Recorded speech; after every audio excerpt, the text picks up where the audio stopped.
नमस्कार। आज के इस विश्लेषणात्मक प्रस्तुति यानी इस एक्सप्लेनर में हम एक बेहद ही दिलचस्प ऐतिहासिक सफर पर निकलने वाले हैं। एक इतिहास की प्रोफेसर होने के नाते मैं हमेशा से द्रोणाचार्य के जीवन को सिर्फ एक पौराणिक कथा के रूप में नहीं, बल्कि सत्ता, शिक्षा शास्त्र और नैतिकता के एक बहुत ही सॉलिड केस स्टडी के रूप में देखती हूँ।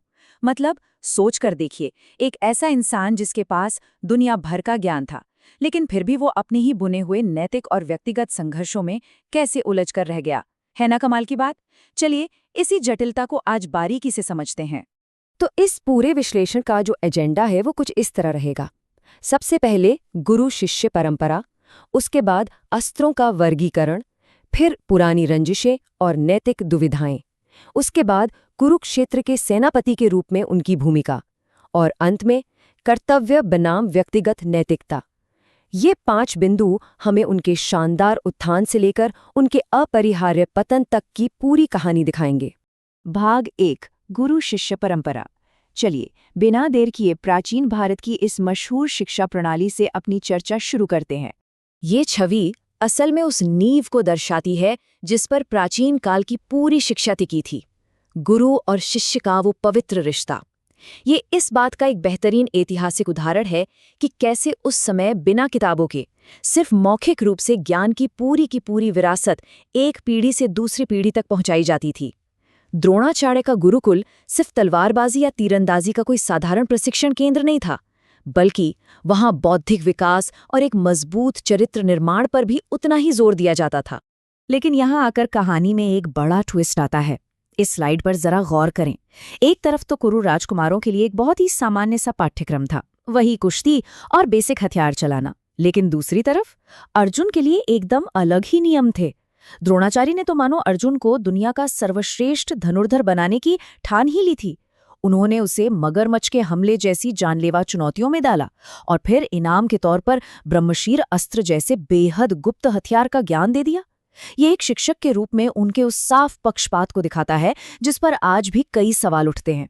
भाग 2, अस्त्रों का वर्गीकरण। एक शिक्षक के रूप में उनके रवैये को देखने के बाद आइए अब जरा उनके उस युद्ध ज्ञान को समझते हैं जिसके वो निर्विवाद मास्टर थे, यानी हमारे अलौकिक अस्त्र। अब ये अस्त्र कोई आम तीर तलवार तो थे नहीं। अहिर्बुध्य संहिता जैसे प्राचीन ग्रंथों के अनुसार इनकी उत्पत्ति का तरीका बहुत ही विशिष्ट है। ये जो वर्गीकरण आप देख रहे हैं, ये बड़ी ही खूबसूरती से समझाता है कि कैसे स्वयं भगवान विष्णु के सुदर्शन चक्र की ऊर्जा से 100 से भी ज्यादा रहस्यमयी हथियार रचे गए और इन्हें विष्णु जी के शरीर के अंगों यानी मुख, छाती, जांघ और पैर के आधार पर एकदम सटीक तरीके से 4 वर्गों में बांटा गया था। वाकई ये प्राचीन विज्ञान का एक अद्भुत ढांचा है। युद्ध की उस पुरानी रणनीति को अगर गहराई से समझना है तो हमें हथियारों के इस मूल विभाजन को जानना ही होगा। अस्त्रों को मुख्य रूप से 2 कैटेगरी में रखा जाता था, प्रवर्तक और निवर्तक। प्रवर्तक यानी वो आक्रामक हथियार जो सीधा हमला करने के लिए दागे जाते थे, और निवर्तक मतलब वो रक्षात्मक हथियार जो दुश्मन के वार को रोकने या पलटवार करने के काम आते थे।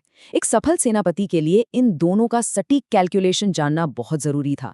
और जब इन अस्त्रों का इस्तेमाल रणभूमि में होता था ना, तो तबाही का मंजर कुछ ऐसा होता था। बस इन 2 हथियारों की ताकत का ही अंदाजा लगा लीजिए। ब्रह्मास्त्र इतना भयंकर था कि पलक झपकते ही पूरी की पूरी सेना का नामो निशान मिटा सकता था, यहाँ तक कि बड़े से बड़े अभेद्य कवच को भी चीर सकता था। वहीं दूसरी ओर आग्नेयास्त्र ऐसी आग पैदा करता था जिसे बुझाना इंसानी बस की बात ही नहीं थी। सब कुछ जलकर राख।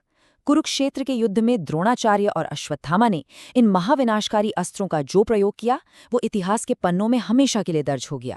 भाग 3, पुरानी रंजिशें और नैतिक दुविधाएं। ये वो हिस्सा है जहां एक महान गुरु की छवि के पीछे छिपे एक बहुत ही आहत इंसान की कहानी सामने आती है।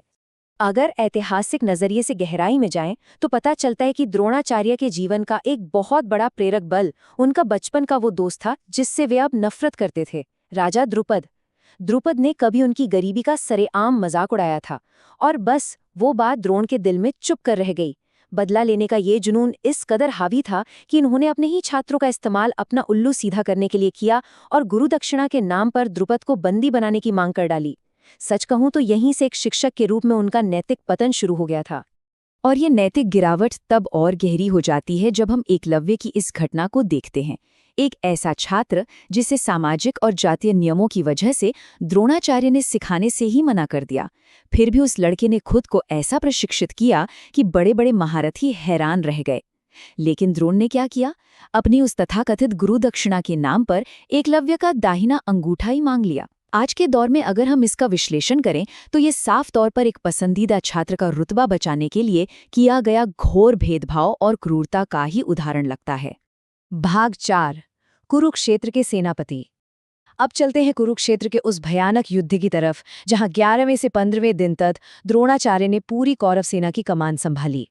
सेनापति बनते ही उनका वो पुराना आदर्शवादी रूप कहीं गायब सा हो गया। इतिहास गवाह है कि उन्होंने जीतने के लिए एक बेहद ही क्रूर रणनीति अपनाई। युद्ध के जो पारंपरिक नियम थे उन्हें तो जैसे ताक पर ही रख दिया गया। युधिष्ठिर को बंदी बनाकर अचानक युद्ध खत्म करने की उनकी कोशिश हो, या फिर निहत्थे और साधारण पैदल सैनिकों पर ब्रह्मास्त्र जैसे महाविनाशक अस्त्रों का इस्तेमाल, ये सब उन प्राचीन युद्ध संहिताओं का सीधा सीधा उल्लंघन था जिनकी वे कभी खुद दुहाई दिया करते थे। चक्रव्यूह की ये संरचना उनकी उसी क्रूर लेकिन शानदार सामरिक सोच का शायद सबसे बड़ा सबूत है। एक सेनापति के तौर पर ज्यामिति और चक्रव्यूह की वो स्तरित बनावट उनकी मास्टर क्लास थी, जिसे दुश्मनों को घेर कर मारने के लिए ही डिजाइन किया गया था। लेकिन इसका नतीजा क्या निकला? इसी व्यू ने जन्म दिया कुरुक्षेत्र के सबसे विवादित और दर्दनाक पल को, जब कई महारथियों ने मिलकर निहत्थे युवा अभिमन्यु की निर्मम हत्या कर दी। यहाँ उनकी सैन्य कुशलता और उनका नैतिक पतन दोनों एक साथ अपने चरम पर दिखाई देते हैं। भाग 5 कर्तव्य बनाम व्यक्तिगत नैतिकता। इस पूरे ऐतिहासिक सफर का आखिरी पड़ाव, जो उनकी अंतरात्मा और उनके बाहरी दायित्वों के बीच की उस जंग को दिखाता है जिसने अंततः उनका अंत तय कर दिया। जरा इस पंक्ति पर ध्यान दीजिए। जब युद्ध से ठीक पहले युधिष्ठिर उनका आशीर्वाद लेने पहुंचे तो द्रोणाचार्य के मुंह से एक बेहद बेबस और ईमानदार बात निकली। मनुष्य धन का दास है और मैं कौरवों के धन से बंधा हुआ हूं। ये चंद शब्द उस इंसान के अंदर चल रहे भयानक द्वंद्व को दर्शाते हैं। वे अच्छी तरह जानते थे कि कौरव अधर्म के रास्ते पर हैं, लेकिन वो राज सिंहासन के कर्ज तले इतने दबे थे कि अपनी ही नैतिकता के खिलाफ जाकर उन्हें तलवार उठानी पड़ी। और मजे की बात यह है कि द्रोणाचार्य इस स्थिति में अकेले नहीं थे। अगर हम उनके करियर के इस ग्राफ की तुलना भीष्म पितामह या कृपाचार्य जैसे दिग्गजों से करें तो एक बहुत ही अजीब सी ऐतिहासिक समानता नजर आती है। ये तीनों ही ज्ञान और शक्ति के शिखर पर थे, लेकिन उनकी वो आर्थिक निर्भरता और सत्ता के प्रति अंधभक्ति, उसने उनके हर सही गलत के फैसले को ही दबा दिया। धर्म और न्याय पीछे छूट गया और वे सब बस एक भ्रष्ट सिस्टम के बंधक बनकर रह गए। और इस सब का अंत कैसे हुआ?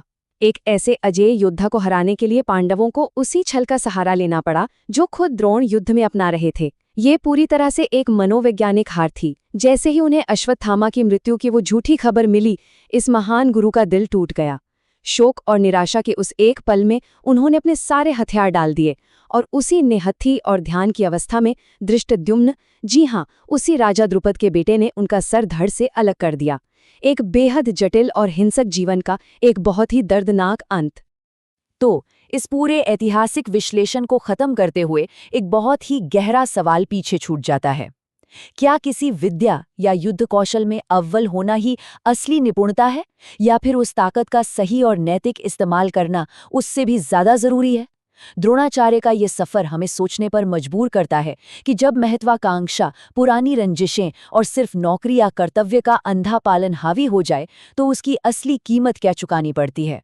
आज के इस एक्सप्लेनर में मेरे साथ जुड़ने के लिए आपका बहुत बहुत शुक्रिया।